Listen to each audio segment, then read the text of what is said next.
नमस्कार दोस्तों, मैं चंदन सिंह एसएफजी क्लासेस में आपका स्वागत करता हूं। हम लोग अलजबरा को आज भी कंटिन्यू करेंगे और आज हम लोग देखेंगे 2017 के मेंस के सवाल जो मैंने पिछले कंडीशन के ऊपर ही लिया हुआ है और उसी कॉन्सेप्ट का हम लोग क्या करेंगे, यूज़ करेंगे। तो आइए मैं इस चीज़ की शुरुआत करता हूं। अगर कॉन्सेप्ट में आपको कहीं पर भी दिक्कत होती है तो मैंने डिस्क्रिप्शन में उस कॉन्सेप्ट का लिंक दिया हुआ है जो आपके लिए सबसे इम्पॉर्टेंट है और वो बात आपको आना ही चाहिए जिससे मैं सवाल को आसानी से क्या करूँगा, सॉल्व करूँगा। तो मैं यहाँ से 2017 के मेंस के सवाल के बारे में मैं आपसे बात कर रहा हूँ। जो मेरे पास इस बार सवाल आया है मैं उस चीज़ को लिखता हूँ, उसके बाद से फिर हम लोग उसको क्या करेंगे, डिस्कस करेंगे कि उस सवाल का प्रॉपर अप्रोच क्या होना चाहिए था सॉल्व करने का। तो मैं यहाँ से इस बार जो मेरे पास सवाल है, if a plus B plus C equal to मेरे पास 9 है, A B plus B C plus C A equal to मेरे पास 26 है, A cube plus B cube equal to मेरे पास 91 है, B cube plus C cube equal to मेरे पास 72 है, C cube plus A cube equal to मेरे पास 35 है। ये कंडीशन आपको गिवन सवाल में दिया गया है और यहाँ से आपसे पूछा गया है इस बार ए प्लस फाइंड करना आपको, find A B C equal to कितना, ये आपने क्या करना है, इस बार फाइंड करना है। मैं एक बार सवाल को चेक कर लेता हूँ। A plus B plus C equal to मेरे पास कितना है, 9 है, A B plus B C plus C A equal to 26 है, A cube plus B cube equal to 91, B cube plus C cube 72, C cube plus A cube 35। Find the value of A B C. अब मेरे पास बात वही आती है कि मैं अभी आप डिसाइड कीजिए कि मैं इसमें कौन सा फॉर्मूला का यूज़ करूँगा ताकि मैं सवाल को आसानी से क्या करूँ, सॉल्व करूँ। तो इसमें एक बात अगर आप ध्यान से देखते होइएगा तो ए बी सी पूछा गया और कहीं ना कहीं कंडीशन में हमको क्यूब पता है, A plus B plus C पता है, A B plus B C plus C A पता है। तो मैं यहाँ भी बात आसानी से बोल सकता हूँ कि मेरे को फार्मूला ये पता है आपको। मैं यहाँ थोड़ा सा लिखता हूँ पहले फार्मूला के बारे में, A cube plus B cube plus C cube minus 3ab equal to मैं कौन सा फार्मूला, यानी मैं एक ही फार्मूला को 3-4 तरीक़े से लिखा था, उसमें से मैं कौन सा फार्मूला का यूज़ करूँगा वही आपको क्या करना है, डिसाइड करना है। तो A cube plus B cube plus C cube हमको यहाँ से मिल जाएगा। मैं यहाँ से इसको अगर ऐड करके मैं जोड़ देता हूँ तो मैं पा लेता हूँ A cube plus B cube plus C cube का वैल्यू, यहाँ से हमको ए बी सी का मान। तो हमको ये दोनों कंडीशन देख के ये बात पता करना होगा कि इनमें से कौन सा हम फार्मूला का यूज़ करेंगे। तो क्या मैं इसको ये फार्मूला दे सकता हूँ इस सवाल के लिए, A plus B plus C into A plus B plus C का whole square minus 3 into A B plus B C plus C A. तो आप पाते होइएगा कि बात मैं आसानी से बोल सकता हूँ। यहाँ पे टोटल वैल्यू गिवन है हमको, इसका भी मान दिया गया है, इसका भी वैल्यू दिया गया है और इसका भी वैल्यू दिया गया है। तो मैं यहाँ से ए बी सी का मान आसानी से निकाल सकता हूँ। अब मेरे पास दिक्कत यही आती है कि मैं A cube plus B cube plus C cube का मान निकालूँ कहाँ से। तो इसके लिए आपको ये कंडीशन गिवन है। क्या मैं इसको अगर ब्रेक करता हूँ इस तरीक़ा से, मैं अगर बराबर से इधर वाले पार्ट को भी जोड़ लेता हूँ और बराबर से मैं उधर वाले भी पार्ट को मैं जोड़ लेता हूँ तो मैं यहाँ से A cube plus B cube plus C cube का मान आसानी से निकाल सकता हूँ। जैसे मैंने इस पार्ट को ऐड किया, ए क्यू यहाँ भी है, ए क्यू यहाँ भी है, तो क्या मैं यहाँ पे 2a क्यू लिख सकता हूँ प्लस 2b क्यू लिख सकता हूँ प्लस 2c क्यू लिख सकता हूँ इक्वल टू मेरे पास जब मैं इसको ऐड करता हूँ तो 5 3 8 16 3 19, मैं इसको इतना लिख सकता हूँ। अब यहाँ से मैं 2 को कॉमन कर लेता हूँ तो 2 से ये कैंसिल आउट हो जाएगा, यानी यहाँ जो आएगा मेरे पास A cube plus B cube plus C cube equal to हो जाएगा 9 दूना 18 और 9 दूना 18 यानी 99। तो मैं उम्मीद करता हूँ कि कैलकुलेशन पार्ट मेरा बिल्कुल सही आया होगा। 5 3 8 9 7 16 3 19 सही है, 99। अब चीज़ों में कुछ रखा नहीं है, अब केवल वैल्यू को क्या कर लीजिए, पुट कर लीजिए। मैं यहाँ पुट करूँगा, मैं थोड़ा सा मार्कर कलर चेंज करता हूँ, मैं यहाँ पुट करूँगा, इसके जगह पे मैं पुट कर लूँगा कितना 99। यहाँ पे -3 ABC का वैल्यू हमें निकालना है और इसका वैल्यू पता है 9, तो मैं इसको लिख सकता हूँ 9 × 9 का स्क्वायर, 9 का स्क्वायर 81 और माइनस का 3 × इस पार्ट का ये वैल्यू हमें पता है कितना 26, मैं इसको इतना लिख सकता हूँ। अब यहाँ से मैं बात को थोड़ा सा कैलकुलेशन करता हूँ, तो 99 - 3 ABC इक्वल टू, मैं यहाँ से बोल सकता हूँ 9 × 81 माइनस कितना हो जाएगा ये 60 और 18 78। मैं आसानी से बात को बोल सकता हूँ, क्या सही है, 18 6 7। मैं यहाँ से बोल सकता हूँ फिर 99 - 3 ABC इक्वल टू मेरे पास हो जाएगा, यहाँ से अगर मैं माइनस करता हूँ तो 3 होगा, 3 9 त्रिका 27। यहाँ से बोल सकता हूँ -3 ABC इक्वल टू 27 - 99। तो यहाँ से मैं वैल्यू को घटाता हूँ तो मेरा रिजल्ट माइनस में आएगा, बड़ा वैल्यू माइनस में है तो माइनस में आएगा। और यहाँ से मैं लिखूँगा 2, यहाँ से मैंने लिखा 2 और यहाँ से मैं लिखूँगा कितना 7, और ये माइनस से माइनस क्या होगा, कैंसिल आउट हो जाएगा। और यहाँ मैं ABC बराबर बोल सकता हूँ 72/3। तो यहाँ जो फाइनल आंसर मेरा आएगा कितना आएगा, तो 24 या 72। तो ABC का वैल्यू किसके इक्वल आ गया, 24 के इक्वल आ गया। तो बात मेरे पास वही है, आप एक फार्मूला को कई तरीक़ा से अगर तोड़ सकते हैं तो फिर वैल्यू निकालना मेरे लिए क्या है, आसान है। ये थोड़ा से मॉडरेट लेवल के सवाल बोल सकता हूँ। यहाँ से बात को आपको अगर आसानी से समझना होगा तो आपको हर बार वही बात मैं बोलता हूँ कि आप चीज़ों को समझिए। इससे पहले वाले वीडियो में यानी कॉन्सेप्ट जो मैंने कराया है आप उससे जाके सीखिए और उसी का इम्प्लीमेंट यहाँ कीजिए। 2 बार 4 बार जब आप कोशिश कीजिएगा तो ये फार्मूला जो मैंने 4-5 तरीक़ा से ब्रेक किया था वो आपको निश्चित रूप से क्या होगा, आ जाएगा। और आप इसको नोट करके आप इसका क्या कर सकते हैं, प्रैक्टिस कर सकते हैं। मैं थोड़े से और सवाल की ओर चलता हूँ,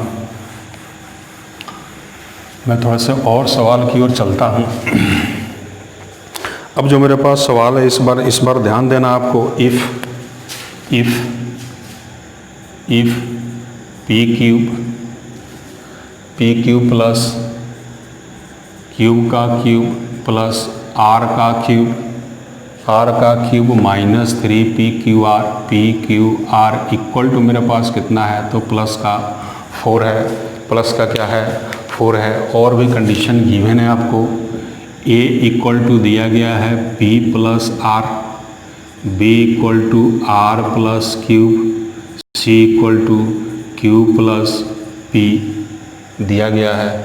और यहाँ से हमने फिर इस बार फाइंड करना है, ये कंडीशन दिया है, फाइंड कीजिए आप a cube plus b cube plus c cube -3 abc का वैल्यू किसके इक्वल होगा, ये आपने क्या करना है, फाइंड करना है। मैं थोड़ा सा एक बार सवाल को मिला लेता हूँ, कहीं गलत तो नहीं हो गया। p cube plus q cube plus r cube -3 p q r equal to मेरे पास 4 है। a equal to q plus r, a equal to q plus r, थोड़ा सा मैंने गलत लिख दिया है, q plus r, a equal to q plus r, ये a इक्वल टू दिया गया है, ये a के बराबर है, b के बराबर q प्लस r है। मैं इसको मिटा के एक बार सही करके लिखता हूँ। इस बार जो मेरे पास गिवन है a बराबर q प्लस r, a बराबर q प्लस r, b बराबर r प्लस p और c बराबर p प्लस q।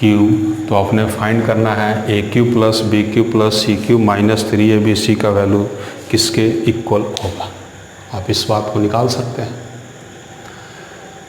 अब मेरे पास वही बात आता है, इसका बेसिक अप्रोच क्या है। ये टर्म दिया है p क्यू r के टर्म में और पूछा गया हमसे a b c के टर्म में है।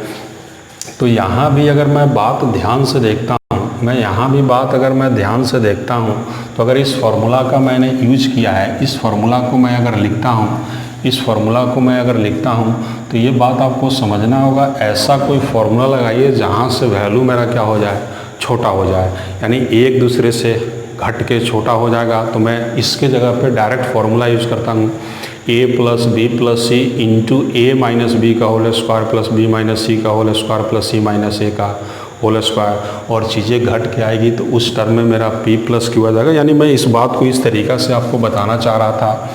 मैं इस फॉर्मूला को a cube plus B cube plus C cube minus 3ab equal to, मैं इस पार्ट को इस तरीक़ा से लिखना चाहता हूँ, a plus B plus C into A minus B का whole square plus B minus C का whole square plus C minus A का होल स्क्वायर। मैं इसको इस तरीक़ा से लिख सकता हूँ।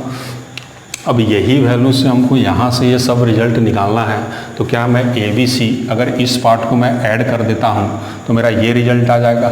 अगर मैं ऐड करता हूँ, यदि इस पार्ट को निकालना है हमको, तो पहले मैं इसको ऐड करूँगा, यानी ए प्लस बी प्लस सी का वैल्यू किसके बराबर हो जाएगा, ए का मान क्यू प्लस आर, बी का मान आर प्लस पी और सी का मान पी प्लस क्यू। यानी मैं इस चीज़ों को जोड़ता हूँ तो पाता हूँ 2p plus Q plus are. मैं इसको इतना लिख सकता हूँ, यानी इसके जगह पे मैं इतना लिख सकता हूँ। बात समझ में आ रहा है? तो मैं इस पार्ट को इस तरीक़ा से लिख सकता हूँ। इसके जगह पे मैंने लिख दिया 2 into P plus R plus cube. मैं इसको इतना लिख सकता हूँ पी क्यू आर, यानी अगर इसको असेंडिंग ऑर्डर में लिखना सही रहेगा। और मैं इस पार्ट को देखता हूँ तो मैं एक दूसरे से क्या कर लूँगा, माइनस कर लूँगा, तो ये भी वैल्यू अपना निकल जाएगा। तो मैं एक माइनस करता हूँ और सिमेट्री से, बाय सिमेट्री से मैं उस चीज़ के बारे में बोल सकता हूँ, यानी ए का वैल्यू ए माइनस बी, तो ए का मान कितना है क्यू प्लस आर, और माइनस करूँगा तो आर माइनस पी। मैं यहाँ माइनस करता हूँ तो ये दोनों वैल्यू माइनस में आएगी, तो यहाँ से आर आर क्या होगा, मेरा कैंसिल हो जाएगा। तो मैं यहाँ बोल सकता हूँ क्यू माइनस पी का क्यू माइनस पी, यानी इस पार्ट को मैंने सॉल्व किया है। स्क्वायर था, इसके ऊपर स्क्वायर था, तो मैं इसके ऊपर भी क्या रखूँगा, स्क्वायर रखूँगा।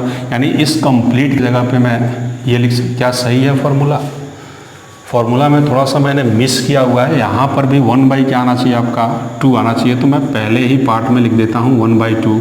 ये फॉर्मूला होता है a plus B plus C into 1/2 A minus B का whole square plus B minus C का whole square plus C minus whole square. ये मेरा माइनस का 1/2 अभी बचा हुआ है, तो मैं क्या इसके जगह पे क्यूब माइनस पी का क्या लिख सकता हूँ, whole square.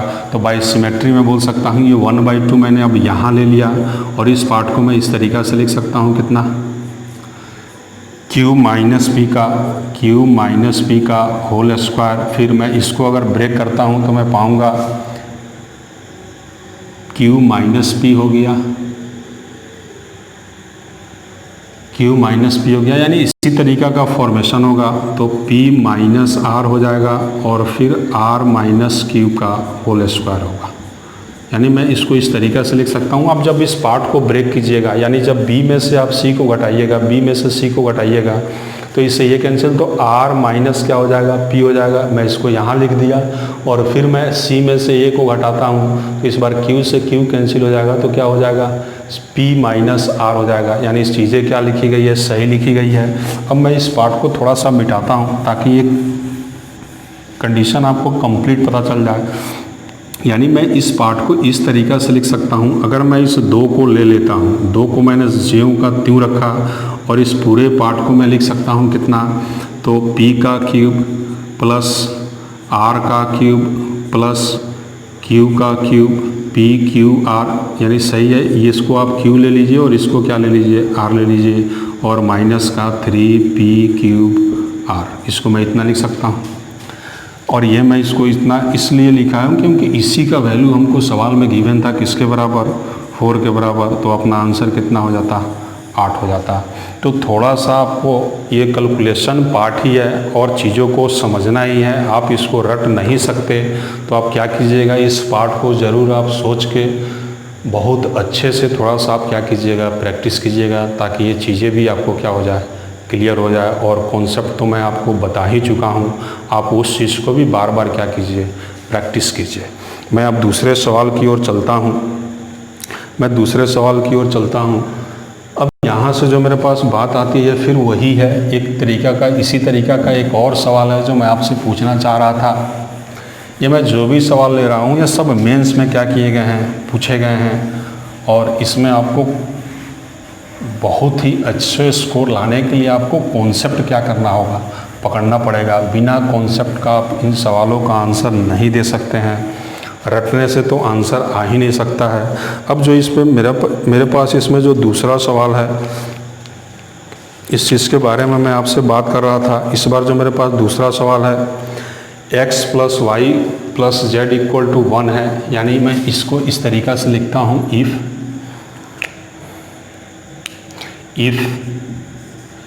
x + y + z = मेरे पास 1 है, x² + y² + z² = मेरे पास 2 है, x का क्यूब + y का क्यूब + z का क्यूब = 3 है। तो फाइंड करना है x y z = कितना होगा। आपने इस सवाल का आंसर बताना है। अब ये अब पेपर में आप नहीं कीजिएगा कि x का पावर 1 था तो वैल्यू 1 हो गया था, यहाँ 2 है तो यहाँ भी मैं कितना रखूँगा, 2 रखूँगा, 3 था तो 3 रखूँगा। यहाँ चीज़ों को जोड़ने से 1 हुआ है तो यहाँ भी आप केवल डिग्री को देख के वैल्यू पुट नहीं कर पाइएगा। यहाँ पे आपको बेसिक कॉन्सेप्ट आना ही चाहिए। अगर बेसिक कॉन्सेप्ट, बाकी आपके पास अप्रोच और भी बहुत हो सकता है। पुटिंग द वैल्यू आप लगा सकते हैं। मैं यहाँ पुटिंग द वैल्यू आपको इसलिए नहीं लगा रहा हूँ क्योंकि मैं आपको पुटिंग द वैल्यू मैंने आपको सिखाया नहीं है कि मैं किन किन जगह पे पुटिंग द वैल्यू लगा सकता हूँ। हर जगह पुटिंग वैल्यू काम नहीं करता है, आप इस चीज़ को समझ के रखिए। या कहने का बात हो जाता है कि मैं हर सवाल पुटिंग द वैल्यू से करा दूंगा, ये केवल कहने का बात होता है, तरीका मेरा सही नहीं है। मैं अगर पुटिंग द वैल्यू आपको, जब मैं उसका कंप्लीट क्लास भी लूँगा, मैं 3 साढ़े 3 घंटे में उस चीज़ को ख़त्म करता हूँ, तो मैं पुटिंग द वैल्यू में भी सवाल को लूँगा कि मेरे पास अगर दूसरा कोई तरीका है पुटिंग द वैल्यू, तो सवाल को आसान बनाने के लिए मैं पुटिंग द वैल्यू का भी यूज करूँगा। लेकिन मैंने वो कॉन्सेप्ट आपको अभी तक बताया नहीं है, इसलिए मैं इस सवाल पे उसका यूज नहीं कर रहा हूँ। मैं जब पुटिंग द वैल्यू आपको करा दूँगा, वहाँ भी इन सब सवाल को आप देखिएगा कि बहुत ही कम समय में हम लोग क्या करेंगे, सवाल को सॉल्व करेंगे। तो एक बार मैं इस सवाल को एक बार देख लेता हूँ कि क्या मैंने जो सवाल लिखा है सही है। x + y + z का वैल्यू 1 है, x² + y² + z² का वैल्यू 2 है, x³ + y³ + z³ का वैल्यू मेरे पास कितना है, 3 है। तो आपने फाइंड करना है x y z का वैल्यू कितना होगा। तो आप इस चीज़ को ध्यान से देखिए और यहाँ से हम लोग क्या करेंगे, चीज़ों को समझेंगे। तो मेरे पास जो यहाँ फॉर्मूला में आता है, ये तीनों पार्ट एक ही जगह आता है। x का क्यूब, मैं थोड़ा सा मार्कर चेंज कर लेता हूँ, x का क्यूब + y का क्यूब + z का क्यूब -3xy z = मैं इस पार्ट को इस तरीक़ा से लिख सकता हूँ, x + y + z × x + y + z का whole square -3 × xy + yz + zx। क्या मैं इसको इतना लिख सकता हूँ? लिख सकता हूँ? अब चीज़ें आपको समझनी है तो आप ध्यान से देखिए। इस पार्ट में मैंने बिल्कुल फॉर्मूला जो लगा दिया, सही लगा दिया। ये डिपेंड करता है कि आप किस तरीक़ा का प्रैक्टिस करते हैं। चीज़ें आ गई, मैंने फार्मूला भी लिखा तो सही ही लिख दिया है। ये केवल प्रैक्टिस के ऊपर डिपेंड करता है। अब आपको हर वैल्यू सवाल में गिवन है, सब वैल्यू सवाल में क्या आपको गिवन है, क्या x³ का वैल्यू भी पता है हमको कितना, यानी इस पूरे पार्ट का मान हमको पता है 3 के इक्वल। यानी मैं इस पूरे पार्ट की जगह पे लिख सकता हूँ कितना, 3 - 3xyz = x + y का वैल्यू कितना है, 1। और इसका भी स्क्वायर करूँगा तो 1 का स्क्वायर मेरे पास 1 ही होगा, और -3 × xy + yz प्लस ZX, मैं इसको इतना लिख सकता हूँ। अब इसमें आपको दिक्कत यही आएगी कि दो वैल्यू हमको पता नहीं है और पूछा गया है x y z के बारे में। इसका मतलब है कि इस वाले पार्ट का वैल्यू हमको कहीं ना कहीं से फॉर्मूला लगा के कुछ भी करके आपको इसका वैल्यू लाना पड़ेगा, तब यहाँ से आप कैंसिल आउट करके x y z का वैल्यू निकाल सकते हैं। अब मेरे पास दिक्कत ये आती है कि x y plus Y plus plus Z का वैल्यू मैं निकालूं किस तरीक़ा से, तो मैं इसको यहीं से रोक देता हूं। अपना आंसर तो जब इसका मैं वैल्यू निकाल दूंगा तो इधर ही सॉल्व हो जाएगा।